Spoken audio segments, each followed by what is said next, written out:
Presenta Dedicar, servicio de acompañantes con planes ideales para todos. Presenta Feria Nocturna del Buceo, del 1 de diciembre al 6 de enero, todo en un solo lugar. Estamos en compañía de Carlos Gadea, doctor en Sociología Política, uruguayo, radicado hace más de 20 años en Brasil. En instantes venimos con él para seguir conociendo el futuro que le espera a Brasil y a Uruguay con la llegada al poder de Jair Bolsonaro. Pero antes, Rayito de Sol te invita a disfrutar el verano con su nueva línea de alta protección resistente al agua. Productos hipoalergénicos y de fácil aplicación Rayito de Sol, con todos los avales que las pieles más sensibles necesitan. Disfruta el verano y cuida a tu familia con los protectores solares Rayito de Sol.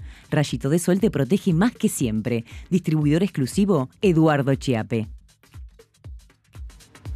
Hablábamos con Gadea de que esas situaciones que podían haber generado escepticismo, malestar y hasta una visión muy crítica y de voto castigo, sin embargo parecieron radicalizarse. Por eso yo le decía si era un extremo de alguna manera. Gerardo en la pausa hablaba de que cayeron todos los diques de contención. Claro, porque se desgastó el PT, pero lo pudo haber contenido el PMDB o el ¿cómo se llama? El otro del partido, el PSDB. No. La corriente le pasó por arriba a todos y terminó. Claro.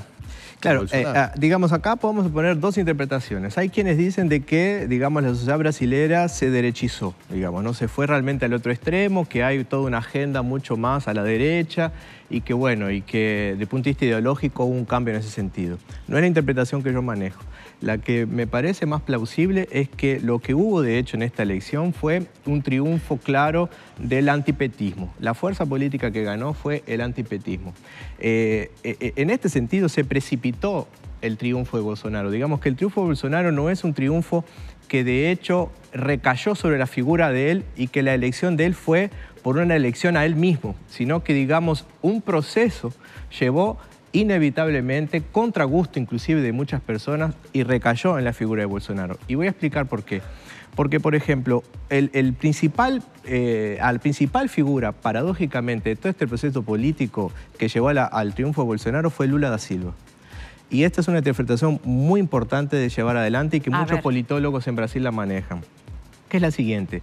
El PT sabía de que por la ley de la ficha limpa, que cualquier político condenado en segunda instancia no podría presentarse a las elecciones. El PT sabía de que Lula no podía participar de las elecciones, pero llevó hasta último momento la posibilidad, hasta el extremo, la posibilidad de que tal vez Lula pudiese presentarse a las elecciones. Llevó inclusive a tensionar las propias instituciones para generar de la posibilidad de que Lula fuera.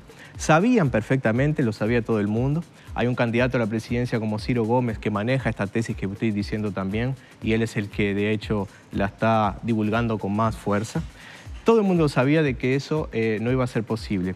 Mas Lula también lo sabía, el PT también lo sabía, y iba a repetir la misma fórmula que repitió en 2014. Iba a colocar a una figura secundaria, en este sentido a Haddad, como fue en 2014, colocó a Dilma, sabía que Lula no podía reelegirse nuevamente, y de hecho iban a intentar ver hasta qué punto. Pero sabían de que Haddad era imposible que ganase en el contexto político de radicalizado, de polarización política que había. Era imposible. El PT no quiso abrir mão, como se dice en portugués, no quiso, digamos, ceder el espacio político a otras fuerzas, a otros políticos, a otros espacios políticos para disputarse y eliminar la polarización política que estaba. Está bien, pero volviendo a la pregunta, buena parte del electorado pudo haber castigado al PT votando a Ciro Gómez, que es un hombre además moderado, de centro, de socialdemócrata. Que votó muy mal. Muy mal. Muy mal. Claro. Ciro Gómez cayó en la trampa, digamos, que él se dio cuenta tardíamente. Particularmente estuve muy de cerca en la campaña de Ciro Gómez en Río Grande do Sul con algunos políticos. Y tuve posibilidad inclusive de tener cierta proximidad con la figura de Ciro Gómez. Tardíamente se dio cuenta. Él en algunos momentos pensó de que mucho del electorado del PT iba a ir a volcarse con él. Intentó por varias veces hasta diálogos directos e indirectos con Lula, con la cúpula del PT, para intentar ver eso, pero el PT cerró las puertas en varios episodios concretos. Primeramente en el Nordeste, con una candidata mujer del PSB. Lo que le faltaba a Ciro Gómez era tiempo de televisión, que era lo que realmente le estaban precisando. Y para eso de acuerdo a la estructura electoral de Brasil, el tiempo de televisión es dado por la cantidad del espacio de los partidos que tienen en las cámaras, ¿no? Entonces, precisaba una alianza con el PSB, el Partido Socialista Brasilero, que estaba ya en tratativas en el nordeste con Pernambuco, y Lula mismo mandó un emisario para que el PSB se bajase de la alianza con el PDT de Ciro Gómez y que se mantuviese neutral, eliminando la posibilidad de una candidata joven, dinámica, muy interesante mujer del Nordeste, participase como candidata a gobernadora de Pernambuco por el PSB y entonces ofuscando la posibilidad de eso y eliminando la alianza con el PDT. Y esto se repitió en el estado de Ceará y se repitió en otros lugares con Ciro Gómez. O sea, lo que el PT fue y que Lula fue en definitiva fue que eligió quién era su enemigo y su enemigo fue Ciro Gómez. Esa fue la gran cuestión. El PT eligió su candidato opositor y fue Bolsonaro. Bolsonaro es presidente. ¿Pensó que le podía ganar igual con Haddad? No sé si pensó si le podía ganar, pero si no le ganamos nosotros, no le gana a nadie. Esa era la concepción. O todo o nada. Entonces, lo que se está diciendo aquí es que es una sociedad que se polarizó políticamente, que hay una hegemonía del espacio de la izquierda que no se quiere perder, ¿tá? Y que hay realmente... Hubo tentativas anteriormente, es el 2014 con Marina Silva, que también fue defenestrada en 2014 por el PT, y que también salió bastante machucada por todo este proceso. Sí, sí. Ahora le aconteció a Ciro Gómez. Entonces, hay un proceso paralelo a la elección de Bolsonaro que se tiene que ver dentro de esas fuerzas, de ese ciclo político de izquierda que se fueron deteriorando y que el triunfo de Bolsonaro no es tanto por Bolsonaro en sí mismo, sino por una serie de sucesos que en cadena llevaron al triunfo de él. Dos cosas. Primero que quiero preguntarte, el triunfo de Bolsonaro no habla de un outsider, como se decía acá, es un hombre que tiene, no sé si idoneidad, pero seguramente experiencia.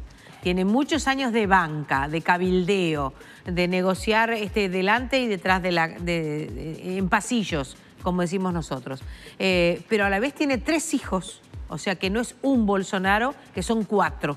Uno que va a la presidencia y otros que de alguna manera, como en el medioevo, un hijo para la izquierda, perdón, un hijo para la iglesia, un hijo para el Estado y otro hijo para el ejército. Perfecto. Bueno, y en este caso todo eso parece ensamblarse en esta figura. Pero paralelamente, esa experiencia, pensando en otros países de América, puede ser una experiencia leccionadora. Porque entonces, si eso le pasa a Lula y a su gobierno de izquierda, que en definitiva posibilita de una manera indirecta que asuma Bolsonaro, habrá que poner las barbas a remojar en países como el nuestro, donde la izquierda está gobernando, si es que la izquierda quiere seguir gobernando. Perfectamente, perfectamente.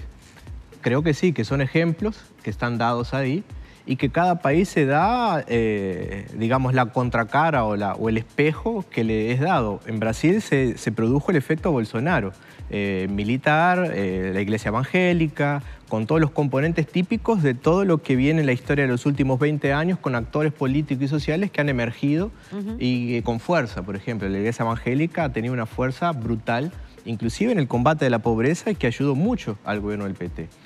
Fíjense que el gobierno, hay investigaciones sobre eso. Fueron sus aliados. Perfectamente. Hay investigaciones al respecto que en las favelas de Río de Janeiro, donde por ejemplo el PT no ganaba nunca ningún voto, comenzó a ganar votos y comenzó a tener adhesiones cuando primero ONGs internacionales comenzaron a entrar y segundo cuando las iglesias evangélicas comenzaron a entrar de la mano, justamente para poder llevar adelante políticas, por ejemplo, sociales, Bolsa Familia y todo eso. Fue las iglesias evangélicas que le abrieron el camino a estas fuerzas de izquierda, el PT en particular, para poder accesar ese público, ¿no? Carlos, ¿qué podemos esperar razonablemente, bueno, no de la política interna de Brasil, pero sí de la política exterior de Bolsonaro con relación al comercio en el marco de la región, en el Mercosur, el énfasis en intentar abrir Brasil, por lo menos, al comercio global? ¿Cómo puede impactar sobre Uruguay desde tu punto de vista? Hay algunas personas que están diciendo de que Bolsonaro es un político, digamos, de que a pesar de tener tantos años de cabildeo, como bien tú decías, es, digamos, es de la segunda o tercera línea, digamos, dentro del Parlamento. Realmente es una figura que era muy tímido, se lo describía como alguien que a veces no saludaba a nadie le daba mucha importancia.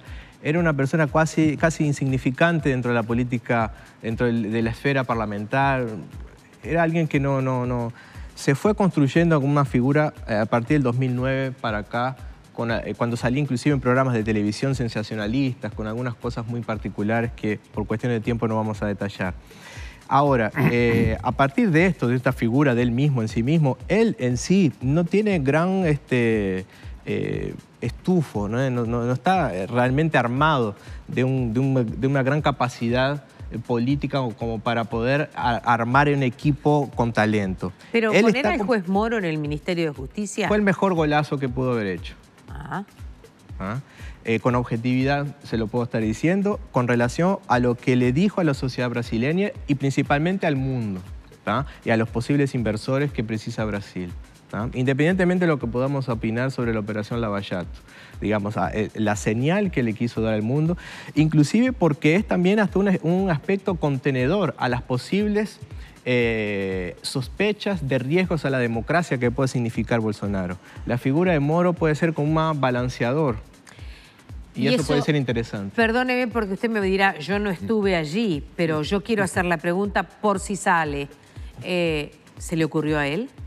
Sí, puede ser que sí. Él fue consultado por uno de los hijos al comienzo de la segunda vuelta sobre la posibilidad, e inclusive otros políticos que estaban participando en la primera vuelta habían dicho de que les gustaría tener a Moro dentro de su grupo de ministerio, ¿no?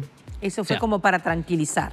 Sí, puede ser que sí. Pero, digamos, Moro se tornó una figura mucho más allá de la cuestión jurídica, se tornó una figura pública y política importante en Brasil. Puede ser además Bueno, hay reelección en Brasil. Sí. Hay que ver lo que pasa de aquí a 4 años, ¿no? Gadea, yo disculpame la fuente, pero Dale. No tengo más remedio. El señor Gerardo Sotelo, sí.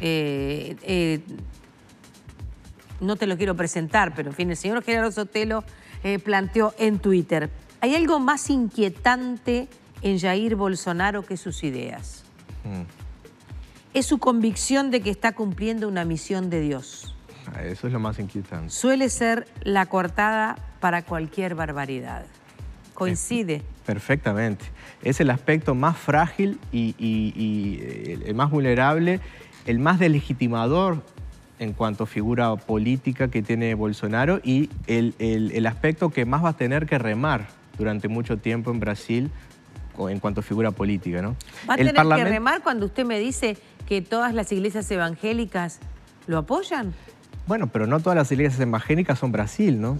Fíjese de que... ¿no? No, Brasil no es evangélico. Pero todas las iglesias evangélicas tienen canales de televisión... Sí, bueno, pero no quiere decir... novelas, como les decimos acá. Pero no quiere decir de que todo el mundo, de cierta forma, esté adherido a algún tipo de iglesia y que, de hecho, esté Uno lo compatible... ve como un país yo me refería no a temas de valores religiosos, agenda política. Me refería al líder que siente que está encarnando una misión que le encomienda a Dios. Eso mesiánico. Claro, sí, mesiánico. A lo mesiánico. Claro. Sí, su esposa inclusive es de una iglesia evangélica, ¿no? Es verdad, es el aspecto más vulnerable. Fíjense, por ejemplo, entre los 22 indicados para los ministerios, Bolsonaro redujo a 22 sus ministerios, ¿no? De esos 22... él dividió en 3 partes bien claras, ¿no? Él tiene 7 militares, entre ellos en el Ministerio de Ciencia y Tecnología es un astronauta, el único astronauta brasileño. Sí. Después tiene militares que cumplieron misiones en Haití, por ejemplo, que vinieron triunfantes, en fin, ingenieros, diferentes áreas. Después tiene políticos, que son, digamos, en los ministerios más secundarios, ¿no? Y después tiene evangélicos, ¿no? Después tiene algunos, por ejemplo, en la familia, el Ministerio de la Familia, una mujer, una pastora, que realmente... Dijo que iba a aumentar las penas de cárcel para las mujeres que abortaran. Sí, cosas así. Entonces, ese tipo de cosas es justamente lo que él va a tener que lidar de aquí para frente, porque, digamos, la realidad va a tener que ajustar a Bolsonaro y a todo ese equipo de lo que es realmente Brasil. Porque de hecho todo el mundo queda callado hoy en día cuando se escucha de eso, a no ser en las redes sociales, en fin. Pero digamos, Poder Judicial, los otros parlamentos, la sociedad civil, se va a comenzar a pronunciar y Bolsonaro va a tener que hacer algunas retiradas de cosas, reacomodaciones para que la vida... Porque ¿cuáles son las principales pautas por las cuales Bolsonaro, supuestamente otra fuerza política antagónica, digamos, una fuerza política antagónica al PT se eligió? Es conseguir empleo. La economía, la delincuencia y la corrupción, básicamente. Perfectamente, son tres. La seguridad pública, el tema de la corrupción, que se siga con el combate a la corrupción, y el tema de la economía. Hay en Brasil, fíjese que Lula le entrega a Dilma 4% de desempleados, Dilma le entrega a Temer 14% de desempleados, ahora hay un 15 o 16% de desempleados, pobreza extrema creció también en estos 2 últimos años horriblemente, el desempleo, el subempleo, la informalidad. Otro dato importante, 60 millones de brasileños están en el clearing, ¿no? Lo que nosotros le llamamos el SPC, el sistema 60 millones en el clearing. 60 millones en el clearing. Eso fue inclusive una de las pautas de Ciro Gómez, ¿no? Que justamente utilizar, y eso que representa, de que hay personas que no tienen la capacidad de crédito y no tienen capacidad del consumo. Entonces, una de las pautas de Ciro Gómez era intentar que estas personas que están inadimplentes pudieran tener posibilidad de crédito nuevamente y generar que el mercado interno de nuevo se movimente para que de nuevo la economía se caliente nuevamente, entrase en funcionamiento, ¿no? ¿Qué rol tiene la Iglesia Católica en Brasil? Tuvo y ha perdido mucho, justamente porque la Iglesia Católica, principalmente con las CBB, con la Iglesia de base católica muy vinculada en la formación del PT. Que estuvo en los orígenes, la génesis del PT. Del PT, del MST, del Movimiento Sin Tierra, justamente tuvo un papel muy importante en todo este ciclo y ha perdido desde los años 90 mucha fuerza, principalmente por el crecimiento de estas iglesias evangélicas, ¿no? Fundamentalmente por estas iglesias evangélicas. Una visita del Papa, ¿tiene una lectura política? ¿Puede llegar a tener una lectura política? Puede llegar a tener. ¿Y puede inclinar esa balanza? ¿Puede volver a equilibrar esa balanza? Puede llegar a inclinar, puede llegar a ser muy bien vista por mucha gente inclusive, no simplemente porque para ver el otro lado. El Papa viene a bendecir a Bolsonaro, o sea... Perfectamente. Lo que yo quiero decir con lo que voy a decir ahora es que no tentemos ver el Brasil binario. No intentemos ver el Brasil o Bolsonaro o el otro lado. Fíjense que en las elecciones, inclusive yo he escrito algunas cosas, Brasil te dio en 3 partes. Hubo 46 millones de habitantes que no votaron en ninguno de los dos en la primera vuelta, o que votaron en blanco o no fueron a votar o anularon el voto. De esos votos, solo Haddad estuvo 5 millones más que ellos, 47 y 42, por ejemplo, ¿no? Y en el segundo turno de esa gente, algunos votaron a Haddad, otros no votaron a nadie y muy difícilmente llegaron a votar en Bolsonaro. O sea que ahí creció Haddad.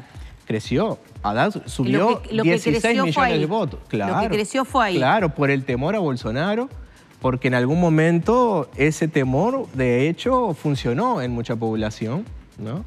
De que, bueno, parecería de que es algo peligroso, ¿no? En fin. Carlos, ¿hay riesgo de que pueda cerrar alguna línea de importación con Uruguay, los lácteos, algún otro tipo de productos, o en términos generales que pueda ponerse de espalda al Mercosur? Yo no creo. ¿Por qué? Porque, como un poco hablamos ahí, Río Grande del Sur es uno de los estados más endeudados actualmente de Brasil. Río Grande del Sur, Río de Janeiro y Minas Gerais son los que están más en dificultades económicas. Y de hecho, el que más necesita comercializar Río Grande del Sur y Uruguay, el mayor comercio que tiene es con Río Grande del Sur. Entonces, al contrario, me parece que es un buen momento para que Uruguay se aproxime a Río Grande del Sur en un contexto de gran crisis de Río Grande del Sur, inclusive ofreciendo mejores condiciones que propio Brasilia, ¿no? Porque de hecho, aquellas épocas si pensamos en un sentido colonial, ¿no? Brasilia puede ser aquel que le cobra impuestos a Río Grande del Sur y que lo tiene asfixiado, y por qué no ofrecerle condiciones mejores a Uruguay y a Río Grande del Sur de sus productos, y que de hecho pueda tener un mejor comercio de Río Grande del Sur. Si Uruguay se focaliza más en esa esfera con Río Grande del Sur, yo no creo que pueda salir muy mal parado. Con relación a lo que dijo Bolsonaro en Mercosur, hace un tiempo atrás, que creo que tú una vez me habías preguntado, ya un poco dio marcha atrás y ya las cosas un poco se calmaron, ¿no? ¿Qué pasa con Brasilia? ¿Qué pasa con Itamaraty? ¿Qué pasa con ese mundo que siempre se decía que era un lugar al que todos los presidentes llegaban un poco de cabeza gacha, que era en realidad una suerte de poder detrás del trono?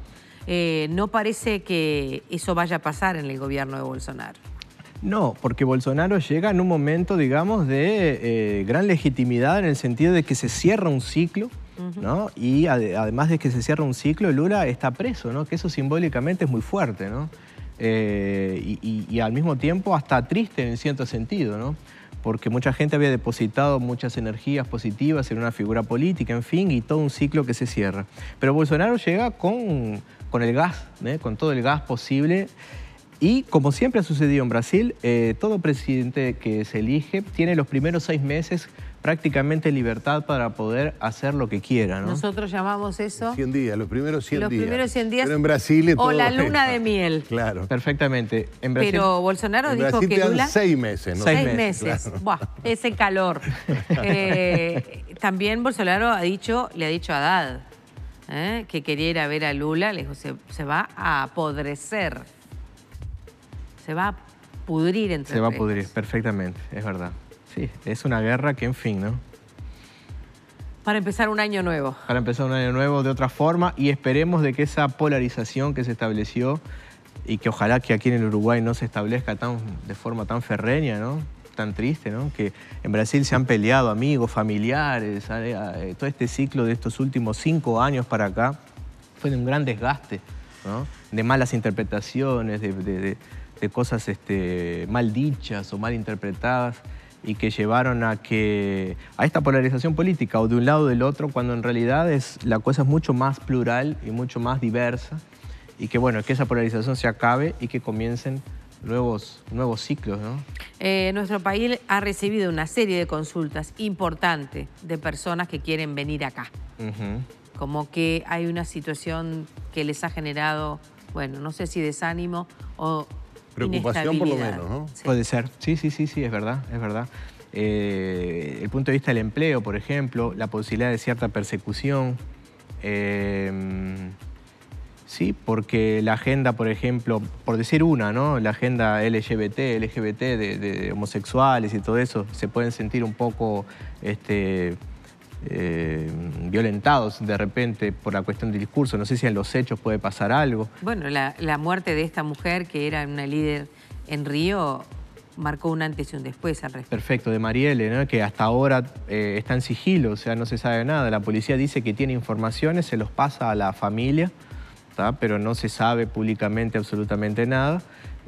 Tal vez se dice de que se está esperando de que el clima electoral y presidencial termine para, bueno, difundir un poco de qué se trató, ¿no? O sea, Brasil es un país muy grande que han pasado muchas cosas ocultas, ¿no? Y que aparentemente las cosas comienzan a aparecer todas y en esa locura toda es que estamos todos metidos, ¿no? Un gusto tenerte con nosotros. Bueno, muchas gracias. Un gusto también estar aquí. Divertidísimo el español que habla. Espectacular. Se le cuelan unos portuñolismos. Lusitanismo. Ahí está. Y la verdad es que, bueno, es un momento interesante. No deja de ser un momento enormemente preocupante. Es bueno tener un uruguayo que nos ayude a decodificar. Es un placer. Bienvenido Cuando a casa. quieran. Bueno, gracias. Gracias. Gracias, muy amables. Chao, chao. Cerramos este bloque, amigos, y venimos con una invitada. Vamos a hablar del ánimo, el ánimo con el que podemos sobrellevar las vacaciones si es que éstas nos complican la vida. Presentó Dedicar, servicio de acompañantes, con planes ideales para todos.